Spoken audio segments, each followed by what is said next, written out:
Bird, bird, bird, bird. Get him. Yeah! Ron Babe was right. Ron Babe was right.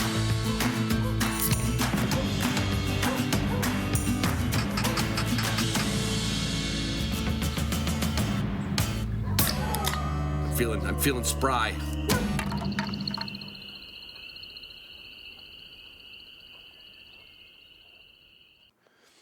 Hey everybody, it's Ron Bain with the Hunting Dog Podcast. It is the 5th of March, and it's glorious. It is glorious. Yesterday, on Saturday, I saw my first robin, and that means once the robins are here, that marks the end.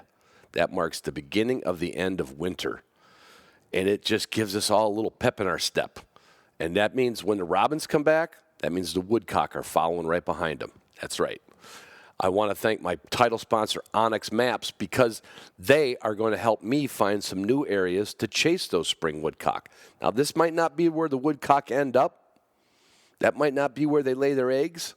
But I'm telling you, anywhere from here to the Gulf Coast is the best time to start looking for migrating woodcock. And Onyx will help you do that, help you find a boat launch, help you find a golf course.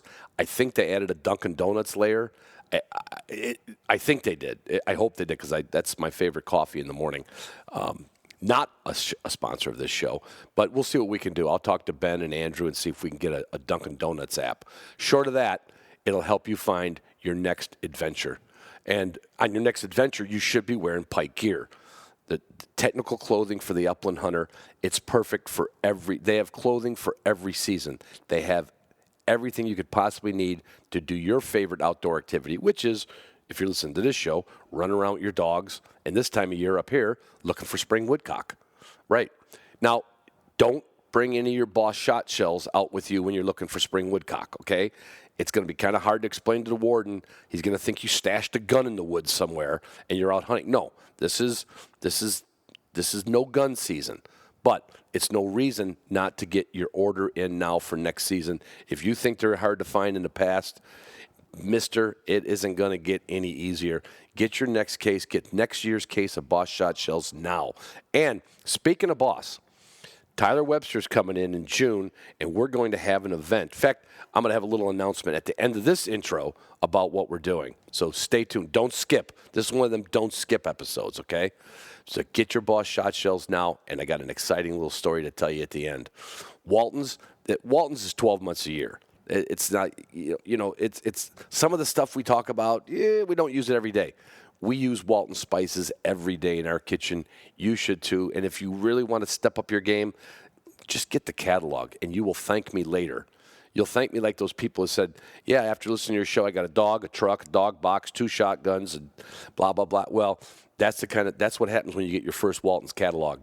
It's exactly what happens. It's just going to turn you into a wild game chef with all those birds you shot, with all that Boss ammo.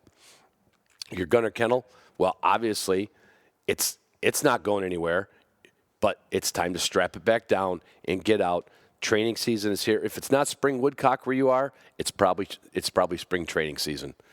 Gunner Kennel is the number one safest, guaranteed, numero uno, bestest, biggest, longest, heaviest, strongest, however they used to say that stuff.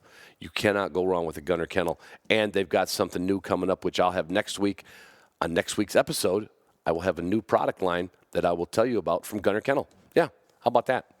Garmin, they do not have a new product line this year, but they have the best product line. In fact, I had on a Zoom room, I had a survey with now I know not all my patrons can come to the Zoom room because you got hockey and soccer and basketball or wrestling or whatever's in season with the kids and jobs. But for those who made it, we had a little survey. Turns out 85% of my listeners in this small demographic, but still, it was enough people to do a survey. 85% of people who listen to this show use Garmin. What else could I say? I mean, what could I say? And if you want to join the team, if you want to be on Team Garmin, you go to W Hunting Supply and you get your next Garmin collar and transmitter from Jason or Buddy. In fact, they just came up to Michigan for the Michigan Bear Hunters Association meeting. I couldn't get up there. It was my fault. I apologize. I apologize to them, even though they probably don't listen to this show right now. They're traveling back to Washington. But if you're looking for electronic equipment for you or any gear for your dog, go to W Hunting Supply. You can store all that gear where? In your deck storage box. Yes, your deck drawer system. In fact, I told you I keep mine like a junk drawer. Well, I'm working on a little project on the other side of the property. I'm building a fence. And guess what? I emptied out the junk drawers and put in all my carpentry tools, my levels, my screws, my extension cords, my nailers, my air gun, my compressor, and everything. It's like a chameleon. The deck drawer system is like a chameleon. It can do anything you want for any trade. You know, most of us, it's for hunting, but don't think it's just for hunting season. Right, exactly. Like Purina isn't just for hunting season. You feed your dog Purina Pro Plan all year long. There's a reason you do that, because also on that my survey turned out most of my listeners feed Pro Plan. Imagine that. Imagine that. Why? Because they know there's only one dog food company like Purina. And you know what? I've never said, or I think I've mentioned this before, but the Purina Pro Club, you can get substantial savings and money off coupons by saving your receipts and getting in with the Purina Pro Club. It's a little bit of paperwork. It's like clipping coupons, right? No, you open up something, you say, oh, look, margarine's on sale. And you're like, well, you know what, I just need some margarine. I'm not going to. You know what? Clip a few coupons. Get into Purina Pro Club and save some money on your dog food. Serious money, okay? Seriously. You want to do something else good for you? Canine athlete and wilderness athlete, this isn't just a hunting season thing. You know, hydrate and recover for us, energy and focus for us, energy and focus for our dogs, hydrate and recover for our dogs. If you're going to start running your dogs in the spring, like I'm going to do on Woodcock, the hydrate and recover is back in the water bottle. The dogs need it. Canine Athlete supports you and your dogs. Upland Institute will also, if you get Upland Institute, well, I know you probably don't all have it, but I do know the people that do have it saw a lot of pieces of training. A lot of video we show is on spring woodcock and grouse. It's a perfect time. So it's a perfect time to say, I'm going to train my dog to a higher level, or I just got a new dog and I don't know what the heck I'm doing. Look at the Upland Institute, and if you're a patron, you just call me. That's all I'm saying. If you're a patron, just call me. I know you're thinking like, yeah, Ron never does an intro that quick. Well, you're right. I don't because I got a lot of stuff to tell you. And I have to thank my Patreon patrons who get discounts on all kinds of stuff, from Wilderness Athlete to Gunner Kennels to Waltons to Pike Gear. They get everything. You know what else they're going to get? We took a page out of a playbook from two of our fellow podcasters, my buddy Nick Larson and Nick Adair. They do something for their patrons. They do a little extra something for their patrons. And me and my buddy Tyler Webster are going to be doing the same thing. We thought, what a great idea. You know, if you're a patron, yeah, some people are just patrons of the show. Some people said, yeah, it's like buying your beer. I love the show. Other patrons want the discounts. Other patrons don't use them. But they all like a little extra content. So once a month, Tyler and I are going to get together and we're going to solve the problems of the world. It may not have anything to do with birds, guns, or Boss shot shells. Nothing. But if you ever heard me and Tyler when we have a drink, that's worth the price of admission. That's going to be out there once a month. Tyler will put it on his Patreon page. I'll put it on mine. We know there's some crossover, but we want you to know we've got that coming up. And we also have, in June, Tyler's making his way up here to bring his new setter to Justin for a little training, because we all know Tyler doesn't train a dog. Tyler just lives in bird country. And Justin is going to put some polish on his new puppy. And when we're here, we're going to go down to Boss Shot Shells down in Bridgman, Michigan. We don't have all the details. There's going to be a meet and greet. You're going to see the plant. You're going to see all the products they have for sale. I don't know if there'll be any discounts or not. I can't tell you that, but there's going to be a lot of fun. We want you to bring your dogs. We're going to have cookout. We might even do a little sporting clay shooting nearby. This is going to be a limited. We don't even know what the limit is yet. This will be a limited amount of people. So stay in tune. Listen up. That's why you don't skip these damn intros, because I don't interrupt my podcast to give you commercials later on. That's why you got to listen now. So for patrons, my many thanks and some more stuff coming up, along with the progress of Zuka, my new puppy. Yeah, my new puppy, Zuka.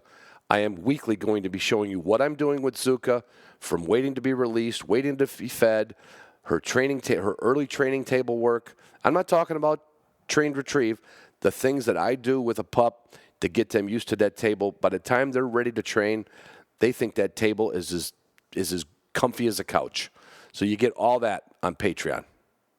All right. Hey, everybody. It's Ron Bain with the Hunting Dog Podcast. I'm on a Zoom call with Rick Sims, the chapter president of the Oklahoma Quail Forever chapter, and Laura McIver. I said it right. McIver. Mm-hmm. Oh, come on. McIver. I don't want to do this over. You can't even get it right, Laura. It's McIver. And she is the Oklahoma and Southern Kansas regional field rep, which right now just has my brain spinning on, like, the idea of this podcast is to talk about an event coming up and about quail and habitat. But I keep thinking that's the one area of the country I haven't spent any time in. So, you know, you might not have wanted to accept this invitation, Laura. I'm gonna be leaning on you. I can tell you that. Oh, no worries. Rick, tell everybody why we're doing this. What's the event coming up that we're talking about, that we're working on? So, the chapter president of the Canadian Valley Quail Forever chapter in Oklahoma. It's essentially Western Oklahoma City, but with some outlier cities there. And I invited you a couple months ago to speak at our 4th annual banquet, which is at the end of March 31st to be exact. And not only speak, but you offered to kind of do some dog demo and host a podcast on that Saturday after the banquet. So that's how we got together on this podcast, basically. And I'm already getting questions about that, by the way. Oh boy. Oh boy. Well, so that's the crux to this. So yeah, I'm gonna be flying down to the how did it get Canadian chapter? How does that work in there? So this is the Canadian River goes through this area. Okay. All right. Well, apparently I didn't follow all the little streams and tributaries on the map when I looked. So what? Because you're thinking Oklahoma, and then it says Canadian, and you're like, what? I know, it just throws me off. It's like, the Colorado River not being in Colorado the whole time, Laura, what your job as the regional field rep for Quail Forever, Pheasants Forever down there? What does that entail for you? Like this is a full time. You've been at it for almost a decade, right? Yes. And what does that mean? What is if you were in grade school, you said, what is my job is? Cheerleader, Okay. fundraiser, helper, teacher, mentor, getting chapters and people in the surrounding areas to get involved with getting kids outdoors, with getting women outdoors, with doing habitat projects, pollinator projects, etc., doing things for conservation, understanding the big picture, how it all ties together, and basically anything and everything to help the chapter be successful. Gotcha. And so that when Rick, you said this is its 4th annual, and yes. Laura, you've been there for a decade. Is there some sordid story that we don't need to go into? Was there always a Quail Forever, Pheasants Forever presence in that general area, and you're just kind of regrouping, or what happened? Leave the names out. Oklahoma City is actually, most people, first off, you have to think about just regular, normal day-to-day psychology. And if they live on the outliers of Oklahoma City, it can be, to get from one side to the other, it can take a good hour sometimes or more. And they're not going to drive that far to go to events on the other side of the city, on the north side or the south side, et cetera. So in general, the the first chapter I was a part of as a volunteer is the Central Oklahoma 89-year chapter, and they host their meetings on the north side of right next to between Edmond and Oklahoma City. It's along Memorial Road. And that chapter is a great chapter. They've been around since 2005 when we started it. And I just got too many complaints about the fact, well, I would, would love to be able to participate, but it's just too far. Or, I'd really rather have something closer to me. And I have found that in general to be the case across any state. I don't care where you're at. So, and so I had Paul Bresman, the first chapter president. He is actually the one that I think he may have reached out to me, or maybe he came to a meeting. I can't remember, but he said, "No, let's get this chapter started. I want to get something out here." So that's Right. what And then Rick, you were apparently hijacked then? Is that how that worked? Were you, well, what, I mean, because it's this young No, chapter and all of a sudden it somebody, is. how did I'll you tell end you, up as the chapter president? so I'll tell you a little bit of story about the chapter. I moved to Oklahoma City in December of 2019, Okay. and I went to the state banquet, and I was determined I was going to get involved. I'd been a member of Quail Forever before, but I never like participated at ground level. I just kind of Yeah. did the member, and but Laura was at the front where you check in, and I was like, "Hey, I don't know what chapter I'm in." And she goes, "Oh, where are you at?" And I said, "Piedmont." And she goes, "Well, you're in Canadian Valley." And I said, "Okay." And she told me when the meeting. So I got to the meeting, and it's her and the treasurer at the meeting, and they're like, we go through the meeting, and they kind of tell me what's going on, like ground level and stuff, and they're like, "Okay, now you're a member of the banquet committee." And I'm like, "Oh, okay." And, years later, I asked nicely. Now be fair. Laura's very. Now 3 years later, uh, in this area, kind of chapter officers circle out to let new people take over about 3 or 4 years in. Sure. And Laura had asked me if I would be interested, and I said, "Yeah, I'd think about it." And I took a trip with my family back home to Maryland, um, and I called into the meeting about 20 minutes late. And Paul answered and said, "Hey, congratulations, you're the new chapter president." And I'm like, you ever heard of taxation without representation? Well, I'm an elected official without representation, you know? Well, that is probably much like anything that has a chapter presence. I've been involved with NAVDA for, going on 30 years, and that same kind of thing would happen because somebody would sit in that position too long. And it's not that you don't want to help, but you want to see the Yeah. next, I don't want to say generational, like by age, but you're like, Mhm. come on, you want to make sure you got some cheerleading behind you. And Yeah. you were just dumb enough to come to a meeting where they didn't have enough for a quorum. And I bet you they looked at you like one of those old cartoons when the dog would look at a chicken and see a lamb chop, like we got him. I think we got him. I know that cartoon. You know what I'm talking about, all those old ones. Yeah. So I want to dive a little bit into so for this, it's the 30, I have it on my map. It's the evening of the 31st, right? Yes. Uh-huh. And that's going to be, give the we'll put it in the show notes, but give the official time and what we're going to do so everybody gets it at least right. On Czech Hall in the city of Yukon, which is a suburb of Oklahoma City. And doors will open at 5. There'll be games like raffles and stuff like that. And then we'll start the actual banquet at 6:30 p.m. And we'll begin with dinner. We'll go through a couple guest speakers, including yourself. And then we'll have a live auction, and then we'll finish out the raffle games essentially. And do you want me to? No, I mean a typical banquet, right? A typical indoor evening banquet. Yeah, it's all indoor. And we're going to have seafood provided for the banquet meal. So, we'll have catfish, we'll have stuff going on. But is that known? Is Oklahoma City known for its seafood? It is not. Okay, But catfish, yes. But catfish. Okay. That's not bad. And then on Yeah. Saturday, we're going to do a get together. Anybody who, I guess, is it prerequisite that they came to the banquet, or if anybody that's listening wants to get there on a Saturday, what are we going to do on Saturday? So we have on our event page, we have tickets where you could just go to the banquet. You could go to both events or just Saturday's event. Okay. And they're Gotcha. Yeah. So let's dive into something a little more fun.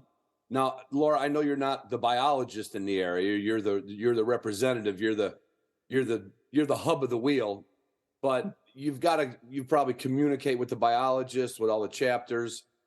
I've been hearing about well, I was in Chanute, Kansas once many years ago, and we did we had a guy that hosted our dog club. He had enough friends and neighbors that we had permission slips to go hunt for a few hours for quail, and we were Right. successful. And that's the last time I, shot at a quail in Kansas. Um, But that area, that southern Kansas, northern Oklahoma, what's the state of the birds and the state of the habitat and everything? How is things going there? Or speak well, whenever you feel comfortable speaking. oh yeah, it's going to really depend on where you're at, and largely because of the eastern side of the state tends to have more trees and that type of thing that have taken over Yeah. without prescribed fire. And as you get westward, the rainfalls are significantly less from the eastern side versus the western side of the state. I think we have like 10 ecoregions in Oklahoma, so it's really varied in where you're at and depending upon the rainfall. Habitat and rainfall equals more birds when you've got both. Yeah. So when you lack in habitat, your bird populations suffer. When you have a drought, like we've been in for the last few years, the bird populations will suffer. So I have been advising folks who call me. I get a lot of calls and emails to look at the drought map, kind of look at a 6 month model of it in regards to the drought monitor map that's on the web there, and basically those areas that you see that were consistently extreme drought, I wouldn't even bother working those areas. I mean, it's not that I shouldn't say you wouldn't bother, but you're going to find that you may walk 6 miles before you push a cubby. They're Right. there, Right. but they're going to be a lot harder to find. The ground this last winter was incredibly dry. Oh my word. So even with a light moisture in the early morning, and I mean first hour of early morning, um, after that, the dogs really, unless they had a good southern wind with some moisture in it, it was hard to pick up the bird scent Wow. for the And it's dogs been pretty consistently that way. for the last few years. But there are areas and pockets, like there's like an area in Ellis County where they got more rain than the surrounding area. Right. There's definitely some birds in that area. There's some in further north in there that had some good pockets of rain consistently at the right time this last year. So a lot of it is really dependent upon the weather. And if the habitat's there and the weather's right, they explode. They do great. And you really just have to kind of monitor what's been going on in that area for, basically the 6 to 8 months before hunting season starts. So So it sounds like when I hear talk about people going down to the Southwest for all the desert quail, it's that same kind of boom bust, bad on one side of the mountain, just right, unbelievable on the other side of the mountain. right, right. In a similar manner, absolutely. Yeah. So the habitat, if let's just say we could wave our hand and make it rain. If you could just get like consistent rains, Mhm. would it be crawling with quail? Is there enough good habitat, or is that still another? Well, you're gonna have to have a couple of years, but it will definitely boom that year that you have timely rains that are Mhm. beneficial. So yes, you're definitely going to get, especially if they get to a second or third hatch, okay, because they will renest. And when the conditions are right. But if that temperature starts getting over 90 and it creeps up to the 100 mark and stays there, all bird production is going to basically come to a halt until it Yeah. cools down again. So Right. again, that's all about the weather and how well they do. You know, we talk about the habitat, like every time I talk with PF or RGS, you know, we know like that's got to be there. But Mhm. Mhm. it's like you guys are so like we never. Our only weather concern is here is do we want to go hunt in cold, rainy weather? You know what I mean? Like up in the Midwest, we just get X amount of snow and X amount of rain. Yeah. So our pockets are to say we had a bad area, it would probably be more the habitat's fault here in the upper Mhm. Midwest than it would be Right. the weather's fault, you know. Right. Right. We If the can do, habitat's there, they can absolutely boom in 1 and especially 2 years, consecutive years. Mhm. When you get 2 consecutive years, oh my gosh, that's when we get to those. I found, as I call it, "There They Go Club" on one of my friends' property. We we pushed 18 coveys in about 6 hours, you know? Oh, So that's, again, is that I enough gotta to have a keep year you to build going on. for the next 4 years? Is that enough to keep you going? Well, yeah, because you got dogs that you want to get out there, and Yeah. fortunately, ours were seasoned enough before the drought, so they know they get bored after a while if they don't find birds. You Yeah. know, There's squirrel, squirrel, squirrel. You know, so- Rick, now you've been there, you haven't been there that long, they said, right? 3 or 4 years now? No, 2003. That's when I moved here. No, oh, for Laura, but for Yeah. Rick, how long have you been in Oklahoma, Rick? Uh, we're working on the fourth year now, so I've been 3 hunting seasons. So they found somebody to be president who hasn't even hunted in good quail number years yet, right? Well, I talked to native Oklahomans, and they're like, "Man, the birds are down." But I grew up in Maryland. Oh, I saw well. quail Yeah. when I was old on the farm, and I didn't see that covey again. Right. I didn't see a covey of quail until in my mid-20s. I moved to Georgia, Okay. and even those were hard to come by. So I come out here and I hear Laura like, "Oh, they're down and all," and I'm like, "Man, this is awesome!" Within an hour, I can be within like hunting quail or pheasant, and you Yeah. know, So it's all perspective, and what your past experience are. But that, like I said, I don't know when Elon Musk will figure out how to make it rain for us. But if he ever figures that out, I might be moving down there because we don't need more rain up here. Um, what, Rick? What do you have for dogs for chasing around quail? I run 2 GSPs. Two GSPs. Are they boy girl girl girl? What do you got? Girl, A boy yeah, girl? yeah. My boy Hank is 5 this year, and Luna is she just turned 1 in December.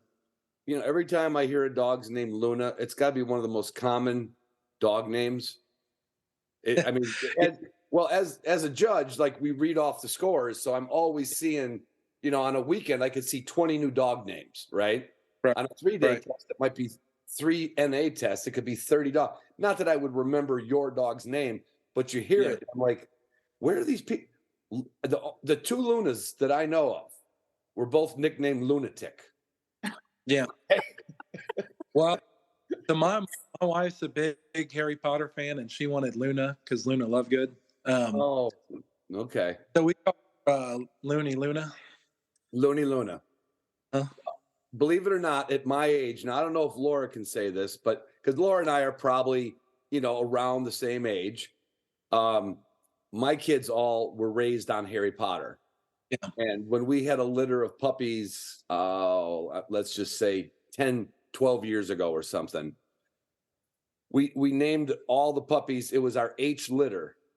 So every puppy was Dancing Duke Harry, Dancing Duke Hermione, Dancing Duke Hagrid.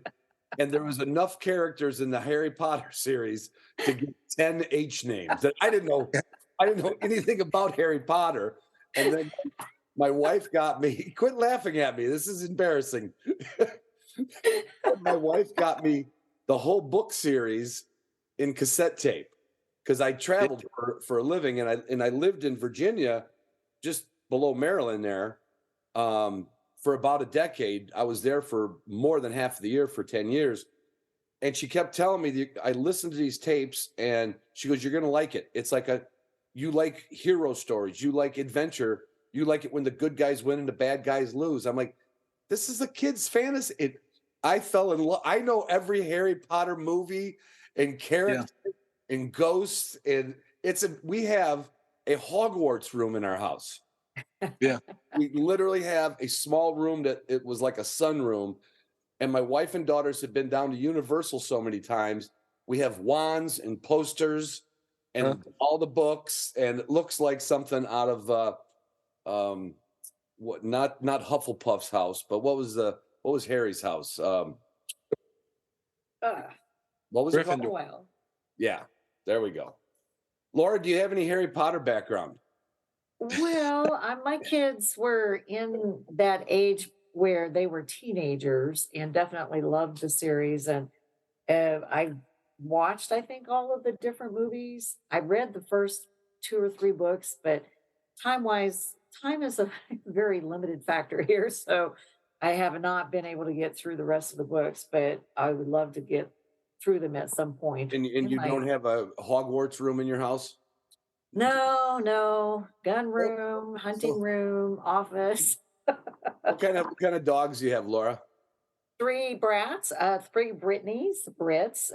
Which would be short for brats. Yeah. Yes, 3 Brittany Spaniels, and they're all female.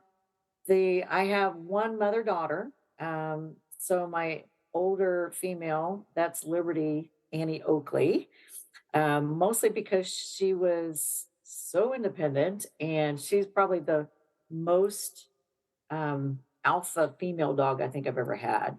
But Liberty Annie Oakley, because she was independent and such a crystal, she was a pup. So you that should have was named that dog Luna. well, yeah, there were times I wondered, but I actually have another one that I thought was absolutely crazy that we kind of inherited because it was old to us. But once we got her settled down, she's been a great bird dog. I called her Crazy Annie for a while. That's terrible to say that, but I was like, No. oh my word. But I don't think that's one of the words that have been taken away from us. I think we can still use crazy. I think that's There we okay. go. I think that's okay. Crazy. And then I Annie. have a pup out of Liberty's only litter that I had her do, and her name is Sadie, and she's a great bird dog too. So Did you get into the Britneys because of the Oklahoma?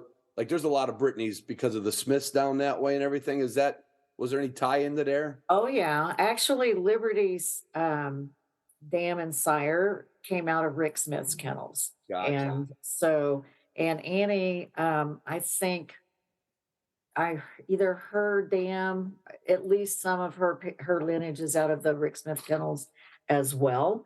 And I would love to have one of Ronnie and Suzanne's Smith's dogs at some point in the future.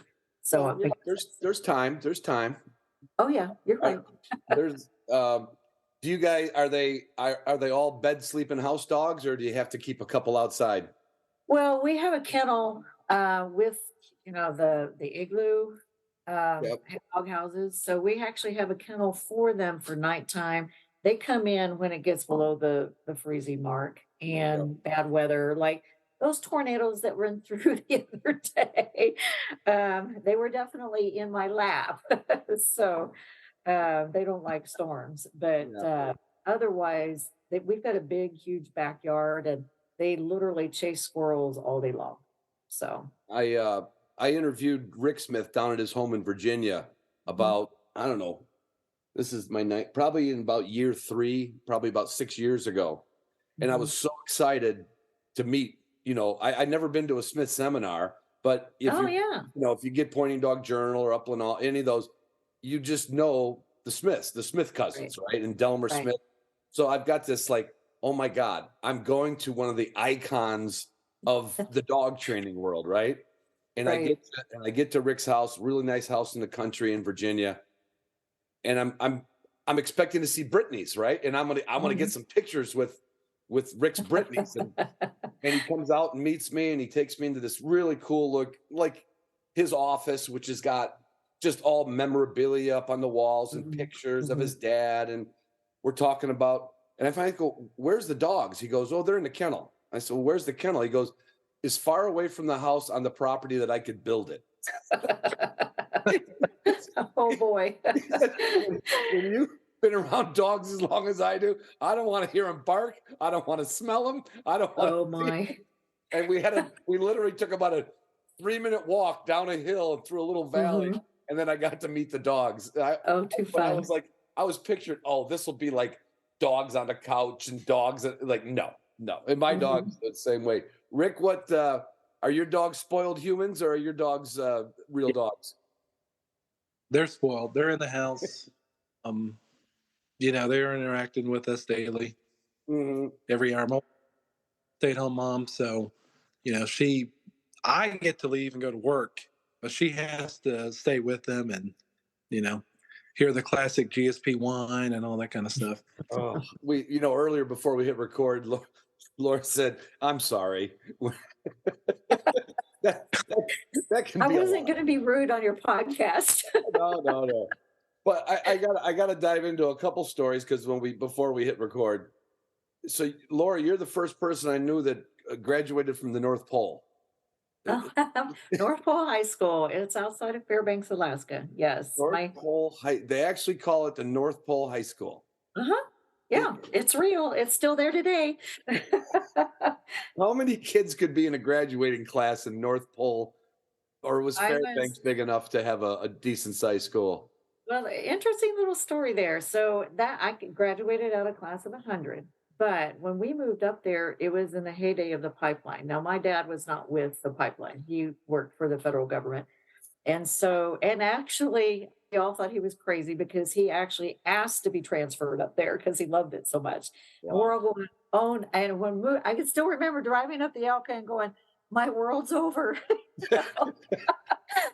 So, but ended up loving it more than I ever dreamed I would. And when we first got up there, it was crazy. Fairbanks was we started out in Fairbanks, and the kids were there were so many influx of kids from all the pipeline activity that they had to split the schools. So I actually went to the later shift instead of the it used to be Lathrop, so they said East Lathrop and West Lathrop, and now it's West Valley High School, and then they had to split off West Valley again before they named it. That was actually still West Lathrop at the time. And because we had moved out to North Pole, that was it got split out again, and that's how I ended up at North Pole High School and Jeez. went to high school with the daughter of the folks who owned the Santa Claus house there. Her So, name was Mary Christmas Miller. I kid you not. oh, come on, Merry I'm Christmas, not Miller. joking. Mary And you Christmas thought your Miller is parents her were name. bad to take you all the way to Alaska. Her parents named her Christmas. Wow. But she was, that whole family is really super nice. And my brother she was in the class with my brother. So a couple of years younger than I was. Now, before we talked, you said you've been in the outdoors your whole life, Mhm. and the dogs were more in the last decade or two, or 2 decades. Right. Were you hunting and fishing, or just exploring up there, or is it just too many wolves and grizzly bears I mean, can you walk around the woods in Fairbanks? Because Let, let, yeah. So that can actually get you in a lot of trouble when you're not experienced and not understanding what you're doing. So I used to go, I was part of the cross country team, so I would run, and I also did a lot of biking and that kind of thing. And the fishing was more prevalent at that point in time than the hunting was of that aspect. I actually got my first gun when I was 12 years old when we lived in Montana. So that was my introduction to deer hunting. But up in Alaska for that time period that I was there, I know my dad did a lot more than what I did because I was in and out. I was in school, I left for college, that type of thing. Yeah.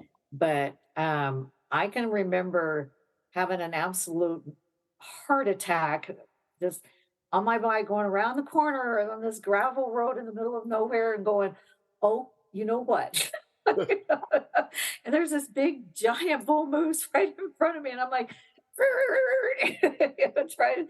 trying to figure out, okay, what do I do? And he kind of went off his own way, but I was still going, da, da, da, da, da, da, da, so kind of rattled at that point in time. But that was really the the closest I had of, just that kind of experience. But they would be up on the porch, they would be outside, you could watch them, they were all over the place. Yeah, I stayed up at a friend's in Anchorage for a couple nights after we came back from caribou hunting. And I took the alley, which is reminiscent of where I grew up in the city. We had alleys in between the houses. And I went to the store to get some coffee because they didn't wake up early. And I was just up.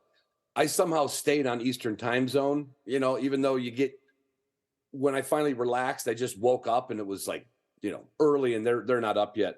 So I just walked, down the alley and found a place to get a cup of coffee. And when I came back, there was a cow moose Mhm. standing by the gate of Danny's backyard. I'm like, well, what do you do? I, you know, and like nobody warned me. I wasn't scared, but I was like, well, I'm just going to walk all the way around the block again. And I'm going to Mhm. come around the front door and pray there's no moose in the front. And when I got in the house, Danny says, where'd you go? I said, I went to get coffee. He goes, what took you so long? I said, there's a moose guarding your back gate. I don't know. I don't think I could have survived that. I don't think I could have Well, survived that. well, the number one thing you want to look for is does she have calves nearby? Because that's a dangerous situation right Yeah. there. Yeah. I heard that somebody was actually that people get killed by them on some bit of regular basis up there. So that's great. Rick, what did you did you have a normal high school life unlike Mrs. Claus and the kids? I would say I was in. I grew up in Germantown, Maryland. Yeah. Class of 2006. So I think my class had like 500 kids in it. Yeah, Did you about that. were you hunting and fishing when you were a kid there? I mean, for I what you was could do in Maryland? actually I was not.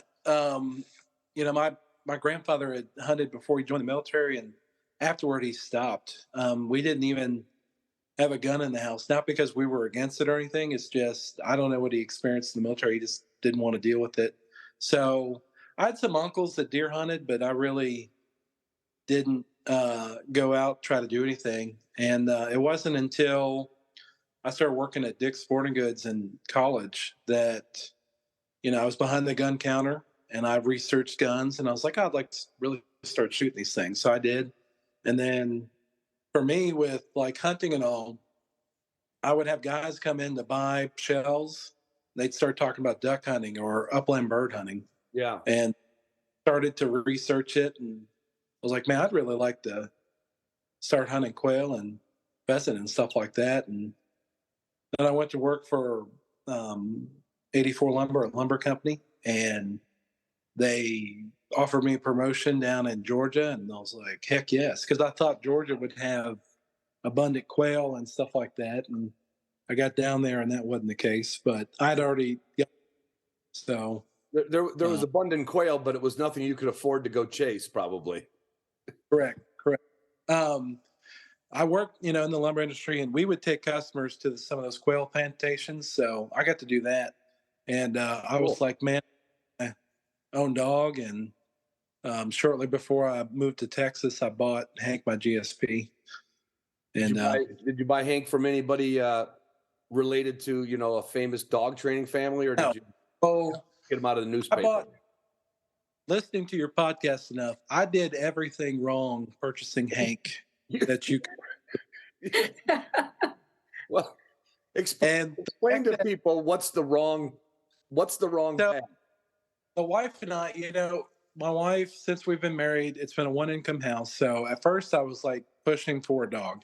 And she was like, why do we need a dog? You get to go out and hunt with other people's dogs. So, and I was like, but it's different. I just want that challenge. And so I looked up on, I think it was Hunting Dog Classifieds. There were 4 GSP pups on the other side of Atlanta left for $500. And I saw their pedigree, and there were champions farther back, but not like the grandpa Yeah. or anything like that. No. And I took the wife and kids, and um, they fell in love with Hank's coat, basically, out of the 4 left GSPs. And my wife was like, he was also the most rambunctious one left. And my wife was like, well, to survive with, at that time, a 4-year-old and a 1-year-old, we probably need the most rambunctious pup left. And I said, okay. So we brought him home, and yeah, first 2 years of life. I mean, you can probably connect the dots, Ron. He was just We could start with tearing up cushions, eating shoes, correct. socks. Have you had any major surgeries to remove anything out of Hank's stomach yet or anything? Everything he has eaten, he has been able to process. So,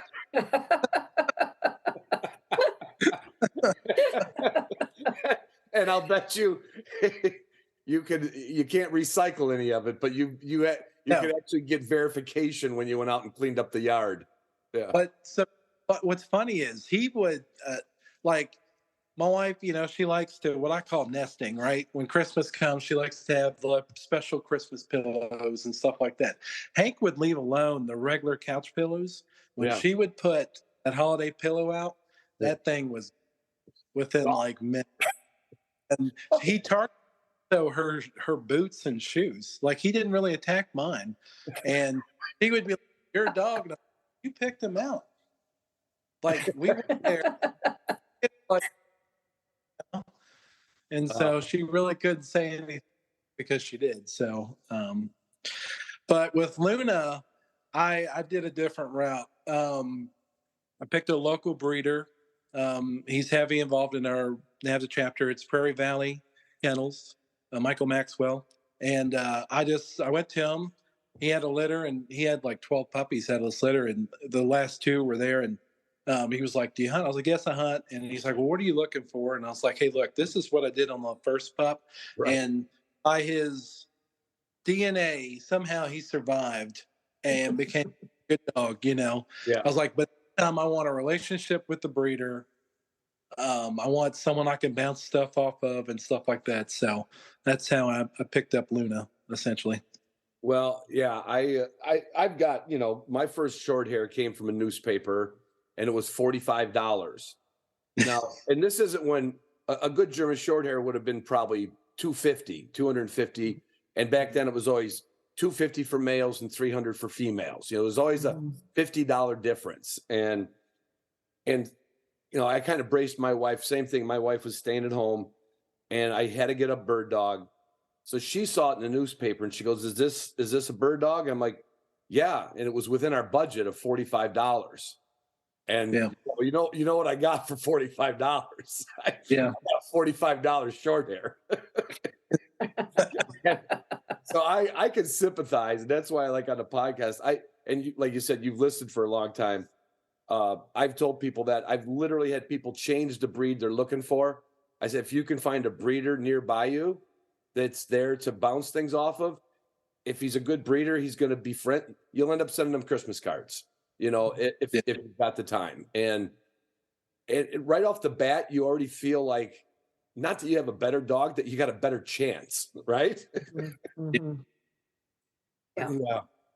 I would agree with that. Speaking of eating things, most people aren't aware of this, but I had a heart attack. I literally felt like it. But Sadie, my youngest dog, I had some packs of ground coffee, 3 different bags for a gift that I was going to send to somebody on the bookshelf, and come into the office because I hadn't had a chance to pack it up and send it out. She had gotten a bag off of the bookshelf and ate probably a good cup of the coffee grounds. And I did not know how toxic those were. And this is my warning to the audience. You should be aware. Something about that coffee, man. She wanted to go after it, and she had ingested a good chunk of it. So panicking on a weekend day, no vet. Go to the internet and go figure out what you need to do, and gave her the hydrogen peroxide, solution, and made her throw it all up, and she was just fine after that. But that it's amazing. I had no idea that she would get up there and get that bag of coffee. Yeah, of all things, there's probably other things she could have found. And yeah, I had a dog. About 7-8 years ago, take a smart wool sock, and he was carrying it around in his mouth. And my buddy at my house in Virginia, he was telling me that he said, Ron, he said, Miller's got a sock in his mouth. I said, well, don't grab it. Well, he went to go grab it. So what's the dog do? He gets it in there a little further. He goes, he's going to swallow it. I said, don't go near him. And Bill's not listening. And he goes to grab that sock and it's down. Now, how a dog can swallow a dry sock, I have no clue. Now, it was probably out of my laundry basket, so it smelled, but a dry sock. And I called my vet, and she says, Ron, believe it or not, that'll probably pass, but if it doesn't, you'll know and get him. So, like, for 9 days, I'm like, oh, he ate and he pooped, and he ate and he pooped, and he ate and he. And I'm like, this dog's incredible. I mean, this sock is still in there, or I missed it. And I was sitting out here one morning in the kennel. I'm back home, and I could see his silhouette in that poop posture that all dogs have, right? Mm-hmm. And I'm looking, I'm like, I look back, and he's still in the same spot, and he hasn't relieved himself yet. And I went like, oh, sock, And I go out there, and of course, when a dog's pooping, they'll quit peeing and run away. But when they're pooping, they're not moving, right? Right. Yeah. It's the one time other dogs won't even mess with him. They're like, oh, sorry, I didn't realize you were pooping. And I looked at his back end. I'm like, it's just hanging there. And I went and got a roll of paper towel, and I made like an oven mitt out of a roll of paper towel. And I pulled that Smart Wool sock out in its entirety. Oh, Threw it over the fence, and he was just as happy as could be. But I hate dogs. I really do. I should have like cats or something. Cats never do anything. oh yes, they do. But that's true. They do. We should get back on a little conservation. But anyway, I told you this would go down rabbit holes. What's going on at Pheasants Forever, or that, at least in your neck of the woods, we talked about like rain's obviously the most important. Is there like tons of stuff that you're still trying to do for the landowners? Oh, absolutely. What's that look like, Laura? So I have chapters who are pretty passionate, and the older ones, of course, have a head start on the younger ones, but it's kind of fun because the younger ones come up with new ideas and things of outreach to do things that are habitat related or education and outreach. And so all of them that are active, which they all go through these transition phases where they kind of go up and down on some of their activity, but they have pollinator projects. We do a lot of work with ODWC in regards to prodding and pushing what kind of habitat projects for quail do you need things for? What kind of equipment or what kind of work do you need done, and that type of stuff, and work with each chapter tends to work within their area. Northwest chapters, et cetera, will tend to do that. Oklahoma City, the city chapters tend to do it across the state, whereas the more rural chapters tend to work in their own areas. So that's kind of how that works. But I've got chapters like the Cherokee Strip out of Ponca, where they do both private landowner habitat work for, on the ground with private landowners. We have wildlife biologists that work with landowners across the state of Oklahoma. It's a wonderful certified technical assistance that's available, that is free to the landowner, and being able to provide help for helping to put together a wildlife management plan for their property. We also have a lot of outreach. We have Women on the Wings groups within the several of the chapters that do a lot of outreach with the women. And then I'm going to segue this to Rick. Love the shooting team. I encourage all of my chapters to get connected with a shooting team, archery team, et cetera, whatever in the area, and help support them and partner with them. And we've found a great partnership with the El Reno. Is it high school? Is it that particular school, Rick? I'll let high school. him talk. Yeah. With their shooting team. And I'll segue that as an example. And one of the projects that you guys helped with the pollinator project of another school, is an example of what my chapters do across the state. So I'll Yeah. segue that to Rick so he can explain a little bit more of the interaction with that. So the territory of our chapter, probably half of it's city, so not a lot of habitat work happening there. So um, due to youth of our chapter, we're each year our banquet's getting bigger, but we're kind of capped by funds by what we can do. So far we've focused on pollinator projects that don't take a lot of money to kind of do, you know. Yeah, Um, yeah. and we partnered with I forget the name of the school, Laura. I'm bad. Oh, it's Bridge What was the Creek. name of the school? Bridge Creek. Yeah, Rich Creek. Rich Mhm. Creek, sorry. And we set up, wildflowers and stuff like that and the students got involved because, one of Quail Forever's initiatives, you know, pollinators, butterflies use just about every single plant that a quail does in some Right. form. So it's one of their big initiatives. And another thing we've done is we've gotten youth out and mentor hunts.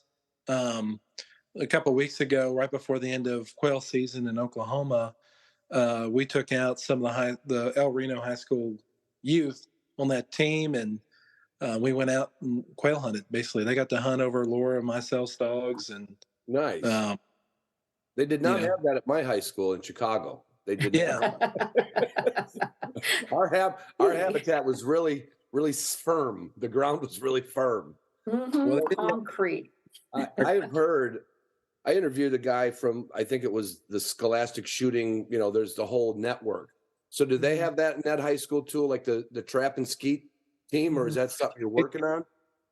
What's unique for El Reno, which is awesome. I wish this was happening when I was in high school, but Montgomery County, Maryland, I don't think would ever do this. But they have an outdoor program that has about 100 youth in it right now, and they learn to fish, they learn to hunt, they learn how to use firearms safely. Some of them shoot trap on the trap team, Nice. but some of the kids are not on the trap team, but they're part of that program, and I called Bill, the guy that's running it, one day, and it was like 2 o'clock, and I was like, "What are you up to?" And he goes, "Oh, we're fishing around a pond." And I was like, "Oh." So in the middle of school, they're fishing. And I was like, "Where was this, man?" You know? Yeah, I mean that.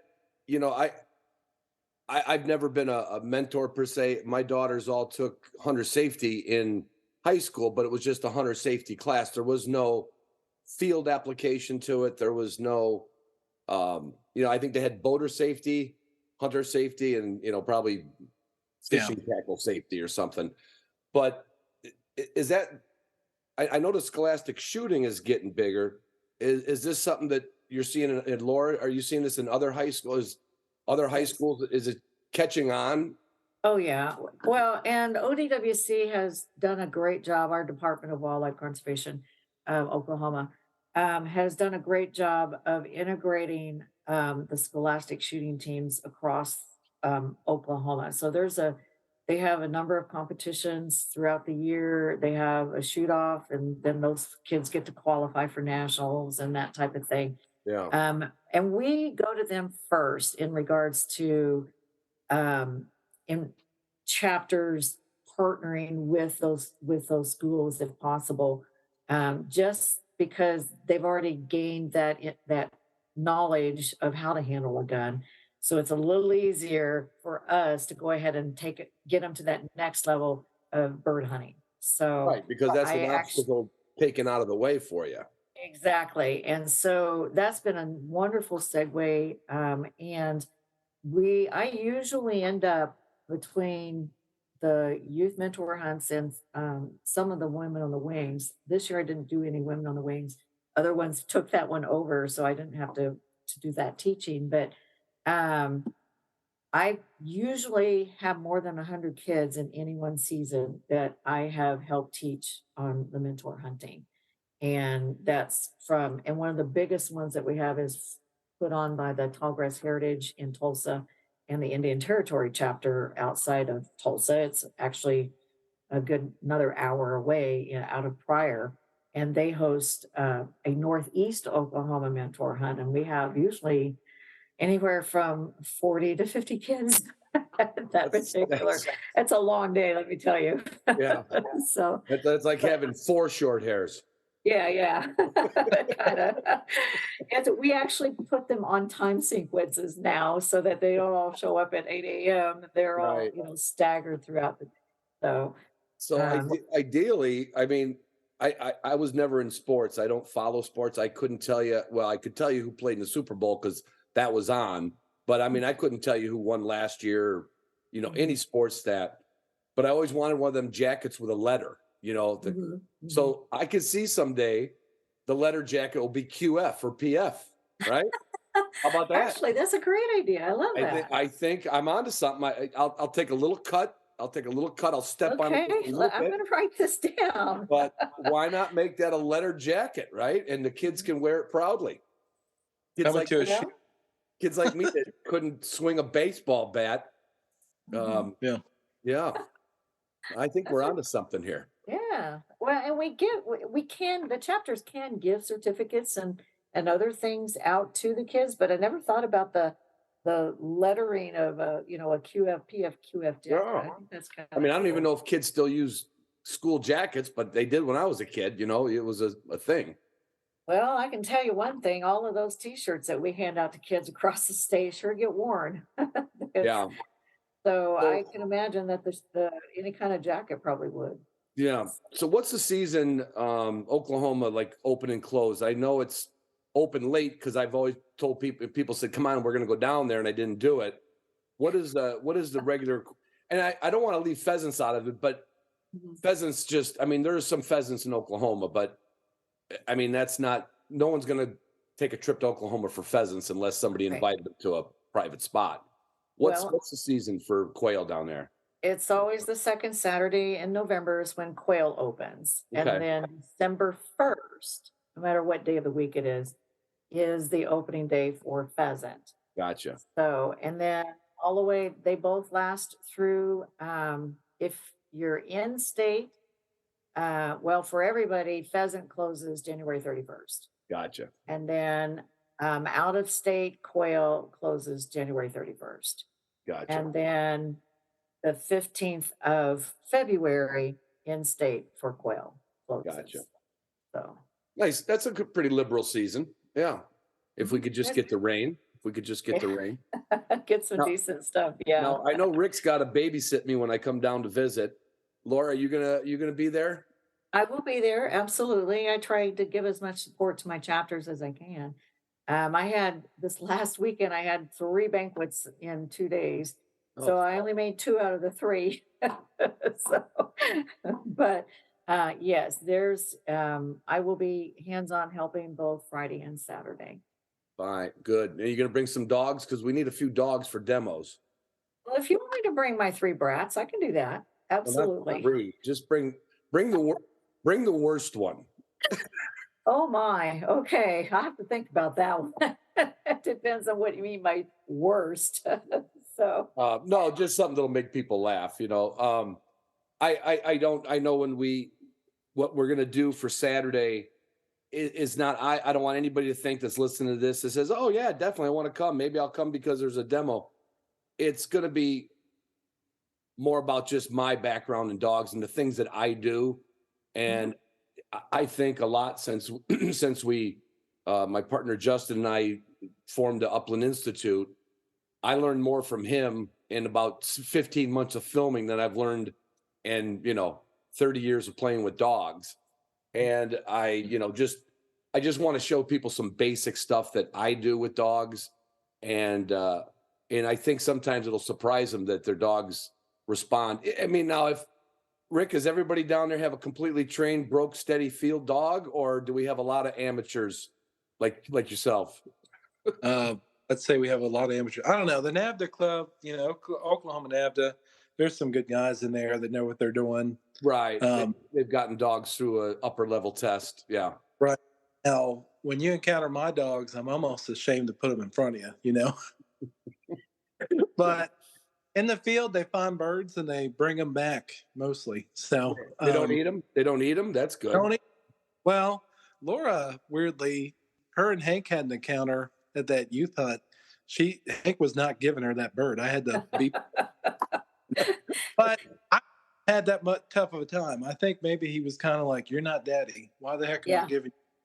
So, Yeah. um, No, I know but that's what it was. And most dogs are like that. They want to give it up to their owner, which is fine. Yeah, So, for sure. Like when I was hunting back in the day, I was the only dog power, and I'd have to end up giving pheasants to the other guys to put in there. Otherwise, every pheasant came back to me. And right. it yeah, didn't Right. matter if it was shot on the end of the line.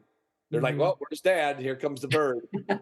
Yep. But my guys wouldn't even have tried to get it out of the mouth because they're like, "Yeah, let Ron carry it," and I'd have to walk back over and stuff it in their vest because, you know, I mean, you can party hunt in South Dakota, but I'm not going to party carry. I'm, Yeah. yeah. I'm only carrying 3. I'm not a Oh, Sherpa. don't you want 3 times your weight? Oh, heck no. Heck no. Um, well, anyway, I can't think of anything else unless you have any more soccer, basket, any dog stories that are relevant to. Um, you've got it under control, Rick. Pretty much now, though. I mean, are you still losing, Christmas ornaments and pillows, or you got that under control? Yeah, we learned through Hank what to do with Luna. Luna spends, when she's not outside running freely, she's in her kennel. I let her out when I come home because, I grab her for about 5 minutes. I hold on tight, and then she'll fall asleep. Then after that 5 minute initial, like craziness, and Yeah, my wife, she's not gonna do it. I've got 3 kids at home, so the yeah. wife's already. Um, but no, I mean, I don't know. I mean, as much as GSPs can drive you crazy, I don't know. I love them. They're Uh, person. I've predicted that I'll have probably one more in my life. It might be in a couple of years, but I met a fantastic breeder in Michigan, and I hunted with her and her husband, and I was like, wow. I mean, it's Yeah. just it was a wow. It- Yeah. they were, because everybody's got the GSP stories. Oh, you got to go, you got to go run them for 20 minutes before you hunt them for an hour. And I'm like, Oh, it's amen. not supposed to be that way, right? I mean, if you Oh, no. only had 20 minutes to go hunt, you don't need to let the dog Yeah. go. But Hey, it definitely, I'll tell you. I'll tell you a story about Hank. My 5-year-old. I was in Kansas, and this creek looked really passable. Like I could cross it pretty easily. And I took a step on this stone, and the stone like just immediately turned over, and I went down to basically my crotch in mud, and I can't move. I'm like trying to will myself out, so I put the gun aside, and Hank comes running up, and he's like looking at me like, "What's going on?" And no, I'm trying to push myself. Well, he comes over and grabs my other pant leg and starts pulling on me like he oh, stuck and was trying to get me out, but it caused me to just fall over basically, into the mud. And I was staying at my buddy's house who lives in Kansas City, and I came back to the house and he goes, "What, did you see any birds?" And I got out of the truck and I looked covered like just completely brown. And he was like, "What the hell happened?" And I was like, "Tried to cross the creek and just fell in the mud, man." But Hank was taking that 50-pound body of his and trying to will me out of there. I don't so know what he's trying to. there's a little lassie. There's a little lassie. Timmy fell in the well, Mhm. and Hank's Yeah, going to try to help Rick. right. So I don't know, man. I just What I can tell you what Laura's dogs would have came by and done if you were in the mud. Now. They- I'm sorry, Brittany's are famous for rolling in mud. Like Oh, yeah. you could find Or I- digging. or digging, but I've seen, like when you're hunting, especially let's say up in the Dakotas or anywhere where there's a lot of farm 2 tracks, and enough moisture, which you guys don't have down there. It's Right. probably the best place to own a Brittany is in a drought area. Um, I have seen 8 dogs pass over like a tire track mud puddle. And I've seen the Brittany turn back and goes, "Oh shit, I missed it." And he goes in it and does a quick barrel roll, right? Right in the mud. And he's Yes. shakes off and he goes back and hunts again. So I'm like Just trying to cool down, man. That's trying to all cool I'm trying down, to do. sure. And they just know their owners love cleaning their coats. Yeah. Oh, yeah. Oh, joy. We clip ours. Thank you very much. We clip our Britneys specifically for hunting season, just so that we don't have to spend hours getting burrs out. So Yeah. Oh, Is, now the is that setter. is that a like I always think of burrs up here? What is it like a stick tight or is it a cockle burr? What's the worst thing down there for the oh, bird? all of them. All of You them? name it. There's all kinds of them. Everything out there sticks something. So you basically have to you take that wire brush and you're going to use that a lot when you're out in the field. No, That that's way. yeah. I've stayed away from long coated or soft coated dogs, but I do have a soft spot for them. I just don't want to groom them. Well, listen, I think we got our put. Nah, we didn't get a point across, but just to recap, so the Canadian Valley Quail Forever chapter, everything's QFPF, right? PFQF. Yeah. We don't designate. The banquet is the 31st of March. Yes. I'll be down there telling some insanely stupid stories, or a couple anyway. I can't wait. And we'll do a quasi training question and answer on Saturday. People are welcome to bring their dogs. Just please make sure they're on a leash. It drives me crazy when people unload their dogs and then, that dog's running around. So please put your dog on a leash. I'm not there to train your dog. I'm just there to make fun of your dog, basically. But I'd love to see some listeners come in that, maybe haven't gotten involved. And I've said this, Lisa Williams, a grouse biologist for Pennsylvania, we were on a podcast once, and I made a point of saying, Lisa, what we should do is when you're out in the woods and you see someone's truck, they're grouse hunting, right? If it's grouse season. And if they don't have an RGS sticker on the windshield or the bumper or the back window, we should key scratch it. And and somebody wrote a comment in my iTunes. I can't believe you would do that. I'm like, I was just being, sarcastic. Yeah. And Lisa said, I'll do you one better. You key scratch it and I'll poke my knife in their tire so they can't get out of there. My point being, if you chase a bird in this country, you owe it to the habitat organization that supports that bird in that habitat. And I don't know of any organization that does it better and on scale because, RGS is really regional because of the bird. Right. They're a great organization. Right. And it's just that they're limited by like how many grouse hunters are there.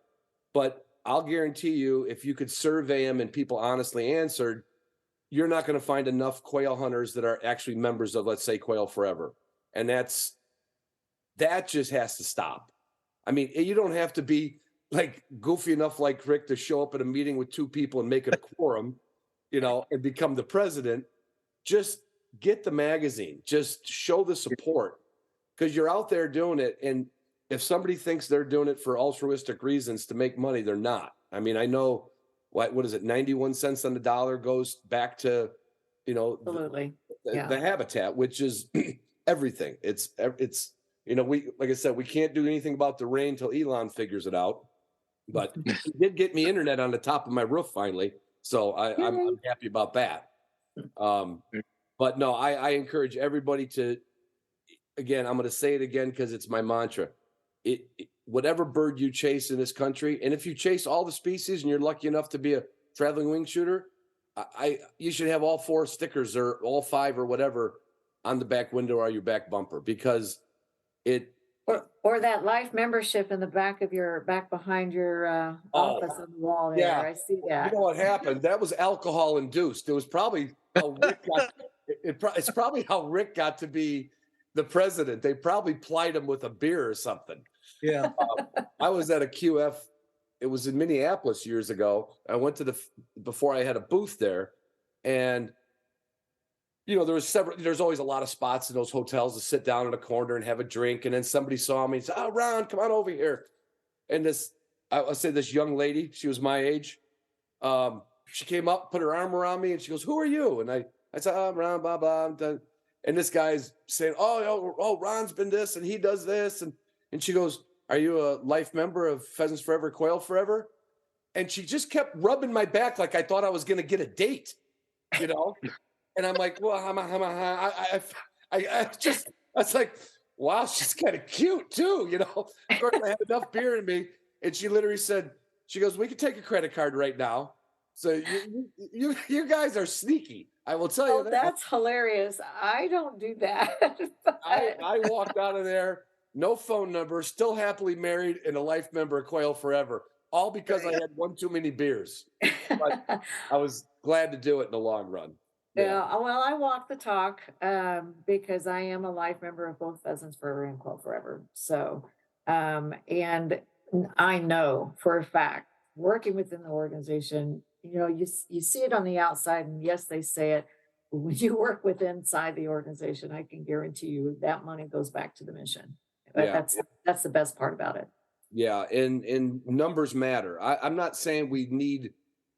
Well, we need hunters coming up in generations and generational hunters. We need that, but there's not going to be any place to go or any place to hunt Mhm. because that's also you guys just don't fight for habitat. You even fight for land. I mean, Right. the project Right. that Build wildlife areas, right. absolutely. I mean, it's amazing, and I just I literally want to shame any listener who's like, oh, I like Ron's show. We have a lot of fun. If you're not a member, you're kind of a poser. You probably. Mhm. You probably aren't a real conservationist hunter. You probably aren't.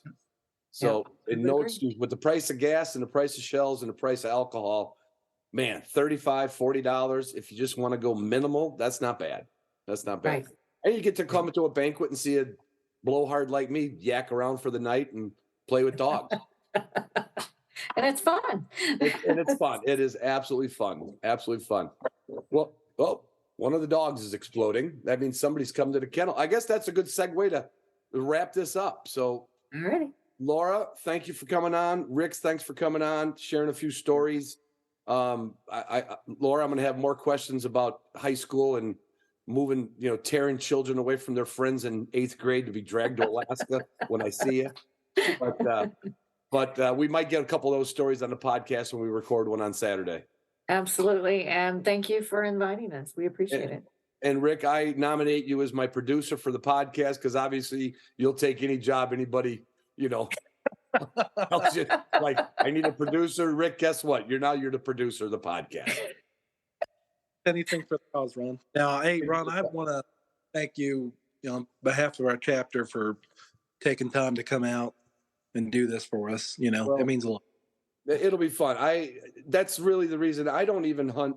I hate to be like, I don't hunt for a bag. If I can get a limit of birds, of course, everybody's happy when you see a lot of birds.